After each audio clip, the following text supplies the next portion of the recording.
We have liftoff in Houston. 4 teams remaining with national championship dreams. 3 of them have never been on college hoops' biggest stage, following a tournament unlike any other in American sports. Mystique and madness come to an end Monday night with 1 team left standing. Where we're going, we don't need roads. We're going bracket to the future. The final flight starts now.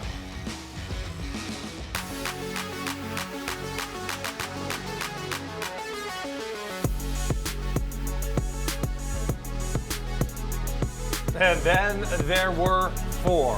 What an absolute wild ride it has been. 3 first-timers we have in the Final Four. Welcome inside Bracket to the Future. Will Kunkel, Carly Gebhardt. And the man beside me needs no introduction, right? But we're going to give him one anyway. It's Muggsy Bogues. And Muggsy, you actually went pretty far into the bracket with your Demon Deacons back in the day. What was it like to be in that tournament? It was such an amazing ride. I mean, it was my freshman year. We made it to the Elite 8. We played there 5 Slamma Jams and Akeem Olajuwon, and we had that game all the way down to the last minute, but Akeem kind of, again, showed his skill set and took that game from us. But it was such an amazing time to experience Baby Muggsy. Early in my career. Look how big those arms were. Oh, see, I'm more with your quads. How much did you squat back then? I believe I was squatting about 500 back then. I had some nice legs back then. That's like 6 times your body weight. All right. All right, before we start breaking down UConn, Miami, San Diego State, and Florida Atlantic, as we all thought we would this time of year, let's see exactly how they got there. And to do that, let's throw it over to Gabe McDonald, who's at Bracket Central. Yeah, guys, needless to say, this has been one of the wildest tournaments in recent history. Let's find out how these teams punched their tickets to Texas, and we start in the South bracket. Now, there was no more thrilling end to an Elite 8 game than San Diego State's win over Creighton. Before that, the Aztecs took down Charleston, Furman, and overall #1 seed Alabama. Now, this team is known for defense, and offensively, they only play a 9-man rotation. No doubt that San Diego State has earned its first trip to the national semifinal. I've talked about the depth being our greatest strength, and depth isn't a strength unless they embrace it, and this team embraces it. And the East produced us the most unlikely candidate in our Final Four. Florida Atlantic got through Memphis, Fairleigh Dickinson, Tennessee, and then shot Kansas State with a second-half, 7-minute, 15-1 run to secure its seat at the table. This side of the bracket had powerhouses like Purdue, Kentucky, and Marquette. And the Owls, they flew over all of it. It's pretty surreal. Just a lot of excitement. Just happiness for the unit that we have, that everyone gets to experience this together. And also a little bit of just hunger to go finish it off.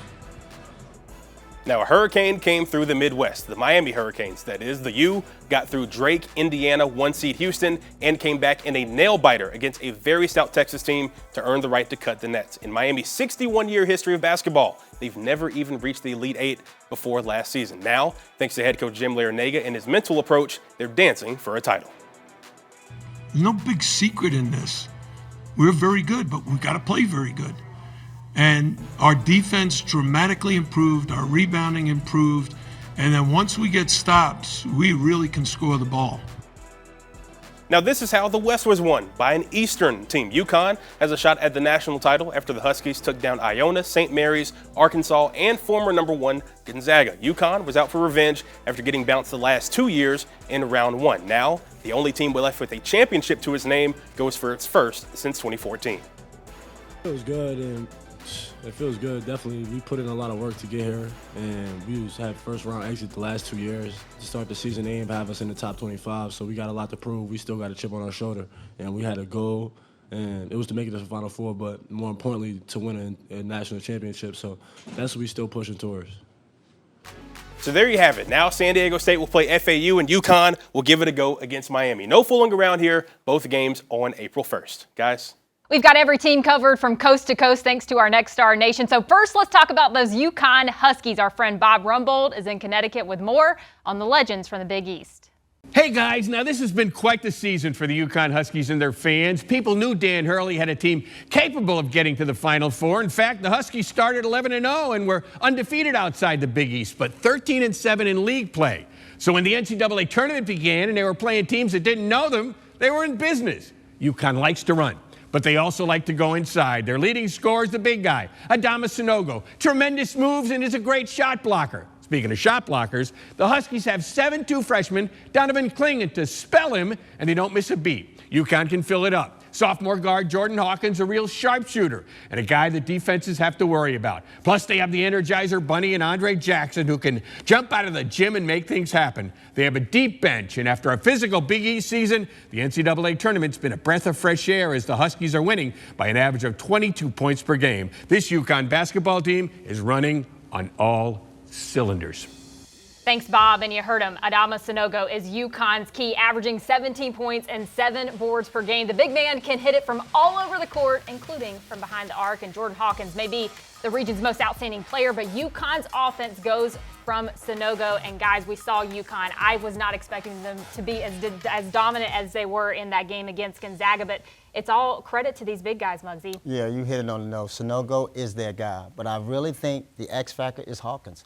Hawkins is the one to make these guys go. He put them in position. He can score the basketball, but he also is the facilitator, making sure these guys understand what's important at that particular time. So I really believe Sanogo is the key, but Hawkins is the X factor for me. It's an interesting team because they were bounced out of the first round. They haven't really been – they've been together, whereas most teams really haven't been, and a big man. It's always about guard play and March Madness. Well, guard play is important because they're the most – I mean, they had the ball in their hand most of the time, so they were dictating what's going on out there on the court. And having a big player, a big-time player inside really helps your team, and that's one reason why UConn is the favorite. They've also had a nice route because of some upsets. Yeah. It is going to be difficult this weekend, though. 1 quarter down for us. We got 3 to go. So when we return, it's time for us to talk about the most unlikely story in the tournament, at least according to America. They thought they would be there, so we've got to talk about the Owls as we go to Florida next. I was trying to find Jim, and of course he had lost his mind, so he's running all around. We were all just wandering around out there in euphoria. No one knew quite how to celebrate a championship like the late Jimmy V. Then again, no one knew his Wolfpack had what it took to win it all. We look back on their title 40 years ago. And if you had to pick the tournament's most outstanding player right now, our money would be on a guy that isn't even in the Final Four right now. No, but he's got a lot in common with Muggsy, at least with a few inches. We're going to talk about it here on Bracket Madness when we return.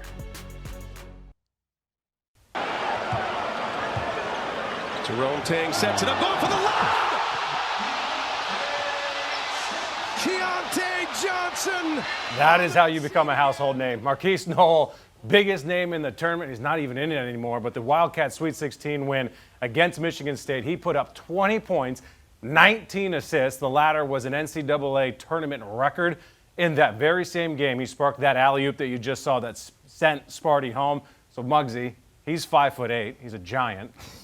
How special was this kid to watch, though? Oh, he was so special. I was rooting for him, of course, and just to see his demeanor on that court. He controlled the entire game, you know, from start to finish. Unfortunately, they weren't able to prevail, but the excitement that he brought not only to his team, but the entire country. Seeing him on that platform, producing, performing the way he did, it was amazing. And a New Yorker at MSG, forget about it. Now, the team that sent them home, unfortunately, it was Florida Atlantic. I say unfortunately for his team.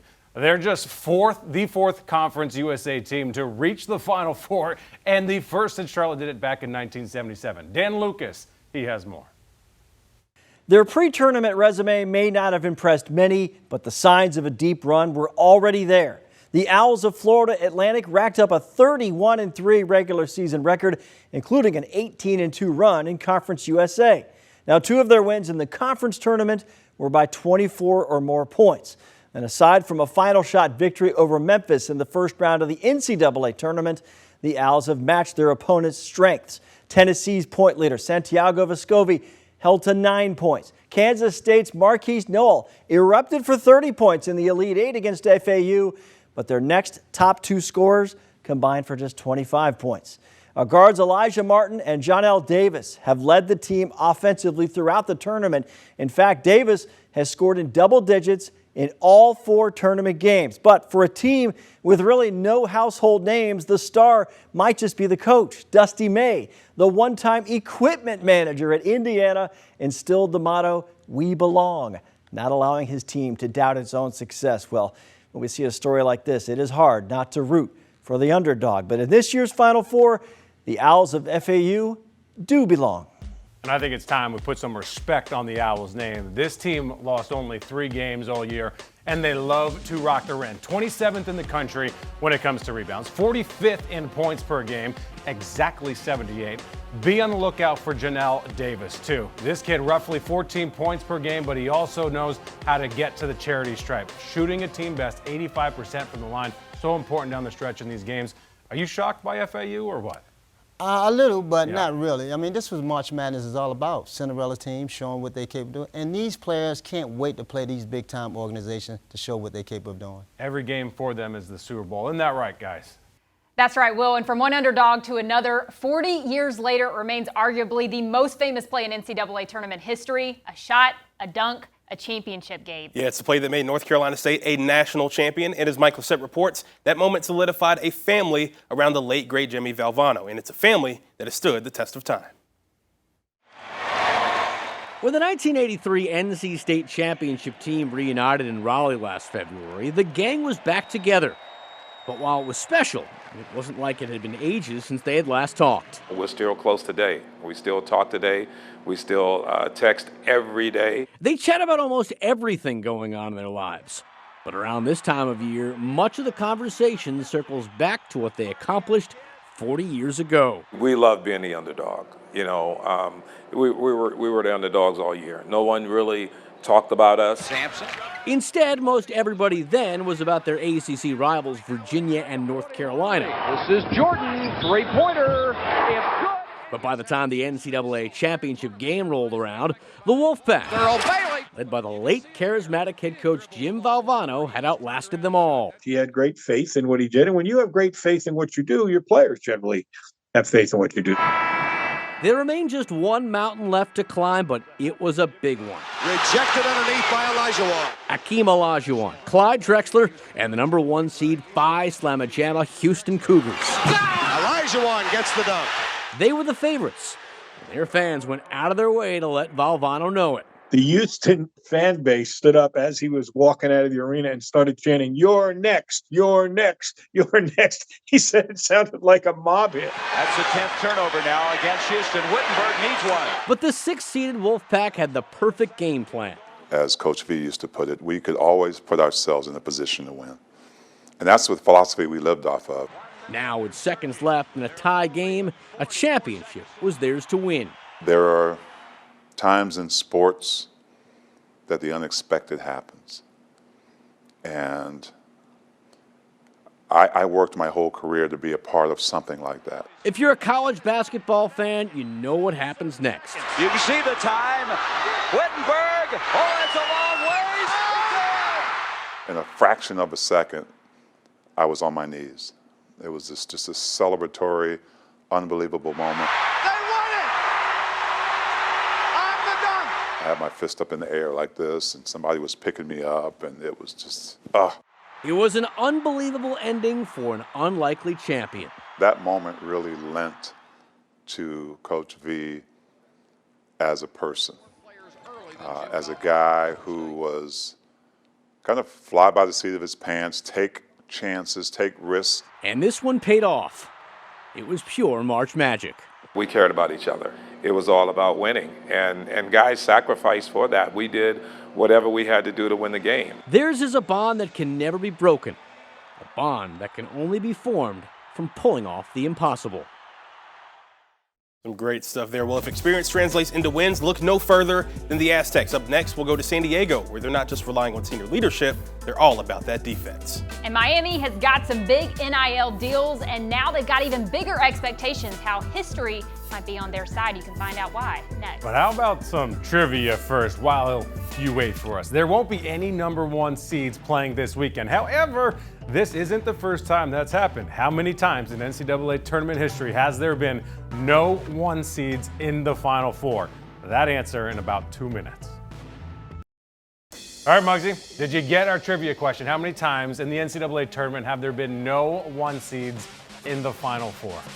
You put me on the spot here. Indeed. You put me on the spot. I have no idea, no clue. I believe the last team probably was around 2011. Around's a pretty good answer. 1980, 2006, and most recently 2011. So including this year, 4 times. Do you know who won it that year in 2011? Hint, the dude played here for the Hornets. Oh, gosh. The kid played, was it a Kentucky guy? No, UConn. UConn. Kemba. Kemba. Yep. It was. Kemba Absolute debut. Stud. Kemba ran through everybody, the Big East tournament, all of it. We'll never forget that. All right, so you said you were kind of surprised about FAU. Are you surprised about, we got San Diego State and Miami. Are you surprised about this matchup? I am surprised about the matchup, but everybody has the championship going through UConn and Miami.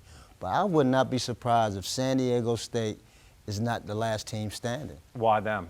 Because they have a lot of versatility. They got a big guy, and they got a good guard. And they got, I mean, they are so hungry, they scrappy, and they love to just share the basketball. And it's very difficult when you're trying to play defense on Sharing team. is that caring. translate ball. Absolutely. So let's round this thing out. Let's go to every school. So Grace Grill is standing by to talk Miami first. We got to go to San Diego for more on the Aztecs.